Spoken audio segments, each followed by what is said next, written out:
Hello, welcome back to my channel. My name is Mary and it has been a hot minute since I've done any content related to beauty. Okay, please forgive my hair is up because it's Saturday and I've been running around like a maniac. Much inspired by Junie Green. She does a weekly faves video and I really like the structure, so I'm sort of borrowing elements from her structure, mashing it up with all of the things that I like about other people's favorites and weekly favorites and fails, and I'm committing right here today to publishing at least a weekly video that covers what I've been doing this week with luxury makeup. And I thought I would add to my lineup what I'm wearing, what I'm spraying on my pillow, any new products that I've tried and I'm really impressed by, what I've been wearing on my face pretty much for the past week because I tend to work through products on a weekly basis, what I've been reading for the week, and any other habits that have sort of had a positive impact on my life. I thought this would be a great way to share those things with you. Timestamps are below. If you're only interested in beauty products, I will put those first. You're welcome to sign off after that. I am wearing everything on my face. I did film some cutaways for some of the products and some of the techniques that I'm so in love with now for skincare. Luxury beauty first. This is not a new product to me. It is the IT Cosmetics Your Skin But Better Fluid Foundation. I bought it at the time that it was newly launched. Specifically, I was looking for kind of a really easy, great looking foundation that stand up to mask wearing because I wear a mask 9+ hours a day while I'm at work. It has not disappointed. I typically apply it with a dampened beauty sponge. When I take off my mask at the end of the day, I do have some transfer, but not at all what I would have expected. Other luxury makeup that's been in my rotation this week includes 2 blushes. The Chanel blush, this is the old formulation. Blushes are notoriously difficult to swatch, but there's a swatch of that one. That one in combination with the Chanel blush in the number 23, this is their stick blush, is really gorgeous. Let's see, I'll swatch them next to each other. So this is the powder and this is the stick cream blush, and wearing both of them on my cheek today. Love, love, love, love, love. Both of them have such an airy finish and it's very difficult to go overboard with Chanel blushes, but I love them so much that it's always a temptation. My favorite application method for the cream blush is my BK Beauty 106. I just dab, dab, dab, tap it onto each cheek fairly high up before I kind of buff it into my skin. On my lips, I've been lining with 156 Chanel pencil in Beige Naturel. This tone, desperately need to sharpen it. Lipstick, this is the Chanel Rouge Coco in Mademoiselle, and that number is 434. 434. Loving that. On my eyebrows, I've really been enjoying going back to my Marc Jacobs brow. This is the one with the pencil on one side. It comes with a spare lid, which I very much appreciate. And then on the rear of the pencil, you have a brow gel. I really love the multi-dimensional tones that you get with this product, and I'm wearing it today. The only other thing I'm really consistently dipping into, this is sort of my holy grail eyelash situation. This is the Lancome Sil Booster. It's just a primer for your lashes. Seems to help me reduce flaking. I've got heavily hooded eyes, so I really have a hard time keeping my mascara on my lashes. Except this Chantecaille, and this is the one with the serum in it. And I love how black I can get my lashes. On my eyes, I have consistently been going in to my Tom Ford Coco Mirage. That's what I'm wearing today. I've just been using 2 colors, this one here and this one here. And where else can I swatch? It's so simple. but I really love the look. It's not just a flat brown eyeshadow look. I think that warmth in the corner really kicks it up a notch. That does it for makeup. Let's look at skincare. Most of my skincare stays really consistent morning and evening routine. I did pick up the Hada Labo hyaluronic acid. This, I know Dr. Dre and just about every YouTuber on the planet has praised this hyaluronic acid. And number one, what a value. This is like, I think I paid $14 for it on Amazon.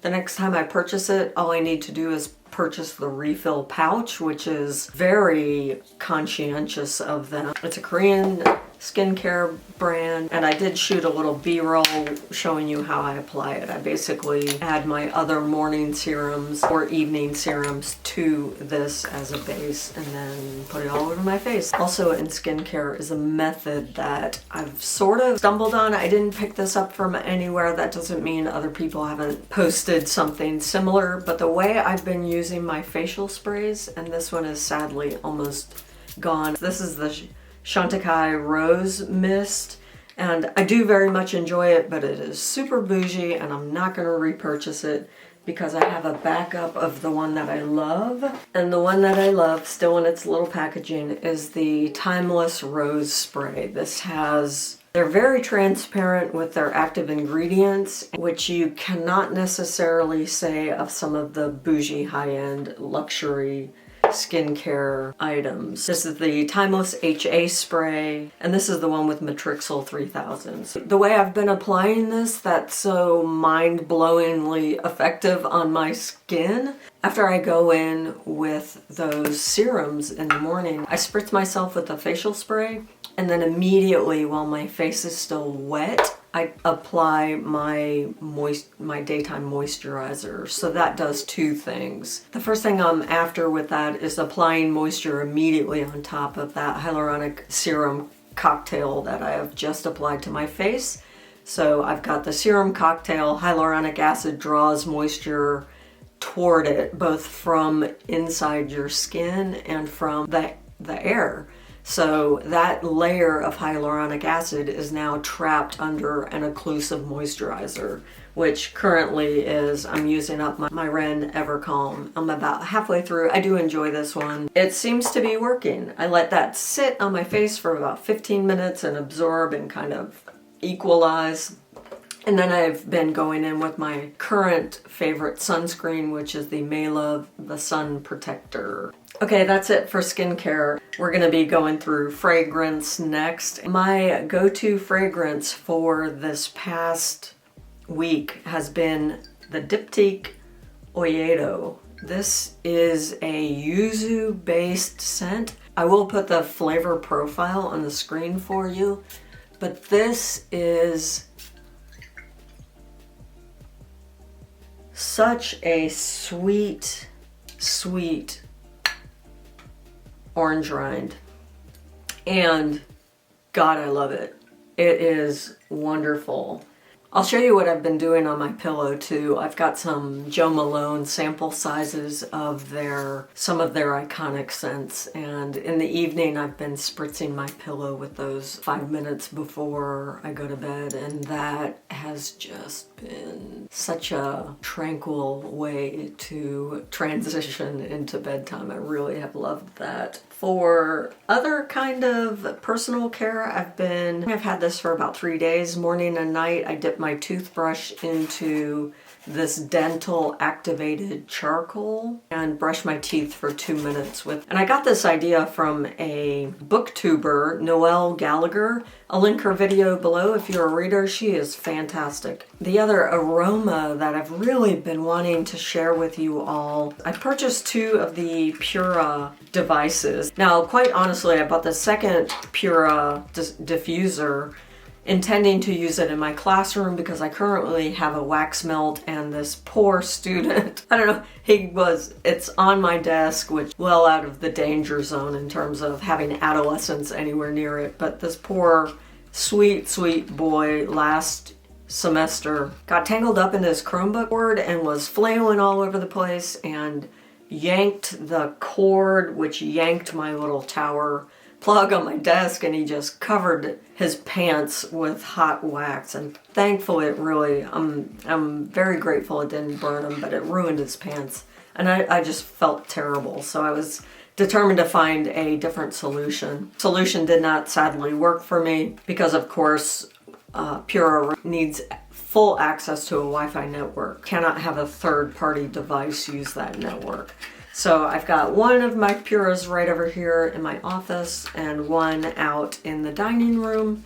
And I have a whole slew of little scent cartridges to diffuse in those cartridges. The great thing about Pura, and the reason I prefer it to any of the Scentsy or similar diffusers, you can that so many famous fragrances are available in these little aroma oil vials. It allows you to load up 2 per device, so it's actually kind of cool. You can program it on your phone, how long to activate one of those scents. You can blend the scents if you like. You can set up a calendar and have it sort of automatically scent your home. Currently running in this room is the Ness Amalfi Lemon, and in the other room next to the treadmill is the Patty Wax in Ocean Tide. I do subscribe to several of the scents. You can, if you subscribe, you can swap out scents without any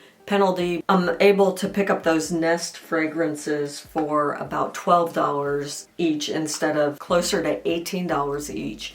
And they last forever. I'm super, super impressed. You can adjust the strength of the throw, and I am absolutely thrilled with sort of all the home scents that I have going now. My only wish is that Diptyque would start creating fragrance oils for Pura. That would be absolutely wonderful. I would never leave the house though. Also, favorites. Let's talk about reading. Are all of these favorites? Reading and journaling are the final categories, so I hope you stick around for this part, but I totally understand if that's not your jam. In fact, I have started a second channel. I decided to name that second channel Scribbles and Ink Stains to reflect some of the content that you'll find over there. Basically anything creative, anything having to do with journaling, reading, writing, sketching, drawing, painting, that kind of thing. All of those things have certainly been lifelong passions, and it's about time I dive back into those passions. On deck, I have a much more in-depth book review of what you're about to see here. Certainly one of my favorites the month has been the sheer volume of reading and journaling that I've done, whether that's morning pages or reading. I did set a goal this year to read 60 books, so that comes down to more than 1 book a week, and I'm well on track to hitting that goal. The first book I want to talk about is 1,000 Ships by Natalie Haynes. A broad survey retelling Greek mythology from female voices. Many of the female characters that you're familiar with from Greek mythology are included in this collection. It's loosely organized around a frame story where the muse is reflecting on her experience working with Homer as he records the Odyssey. The muse, of course, is telling him a much fuller story than what Homer is actually recording. She's focusing on the female voices. I'm going to have to really refrain from doing a book talk here. I'm just going to give you a quick overview of each of these works and sort of give you a star system. 5 stars obviously are added to my list of lifelong favorites. 4 stars are just excellent but don't quite make that lifelong list. 3 stars, I enjoyed it but I found aspects problematic. 2 stars, books that really were hard for me to get through for a variety of reasons. Maybe the writing's not that great, maybe the characterization is not that interesting, or maybe I just became really annoyed with the book as it progressed. And 1-star books I am actually not very likely to finish. So 1 stars generally are going to be my DNFs.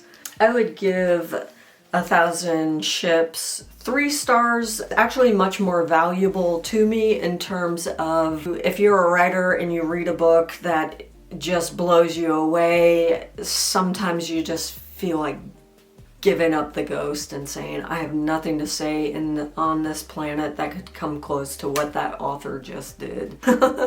Natalie Haynes did not do that for me. Madeline Miller's Circe, this I just thought was wonderful. Just done so nicely. That one's a 5-star read. Also finished this week Ninth House by Leigh Bardugo. It was fun. The premise of this book is that it's loosely centered around Yale and the secret societies there, but these are secret societies with a twist. These are magical secret societies, and there's one house, the Ninth House, which is responsible for oversight of all the other magical houses, because of course you can imagine the potential catastrophic power shifts that a rogue house could bring about in terms of a university campus or even the larger community. By about 75% in, I could see them setting this up for a sequel, and I was really perturbed by that. So this one gets 3 stars. It was entertaining. It was fun.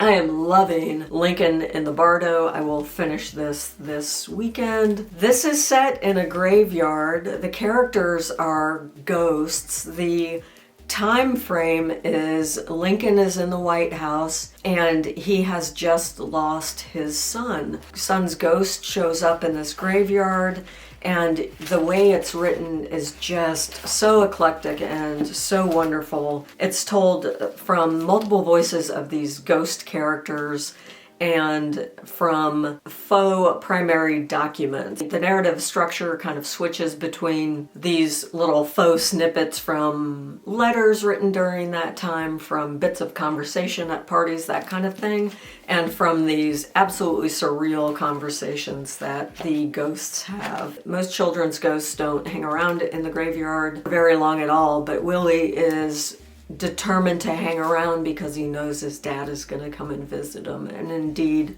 Lincoln shows up, and there's a very tender scene where he cradles his dead child, and the little boy ends up going inside his father, and it's just very poignant and beautifully, beautifully written. I will look up everything by George Saunders, and he teaches writing somewhere in New England, I believe. Absolute fave on that one. That one's a 5 so far. I am reading a graphic novel called A Monster Calls by Patrick Ness, and I do find myself taking little notes on this one. Beautifully done, beautifully illustrated. Premise is there's a little boy who has a conversation with a massive yew tree planted on his property. His mother's very ill. His mother's likely dying of cancer. The tree comes and tries to haunt the boy, but the boy is just not having it. He's so jaded, he's not being haunted, and it's just utterly charming. It's a little meta for me because the tree, of course, is a storyteller, and he is going to tell this young character 3 stories in order to transform the little boy. I am about halfway done. I'll finish this weekend as well. That concludes my weekly favorites. I really had fun doing this. I hope you, if you're new here, I hope you consider hitting subscribe. Certainly let me know in the comments what beauty products you've been loving this week, what your jam has been in terms of your bookshelf, your reading. Thank you again. Ciao.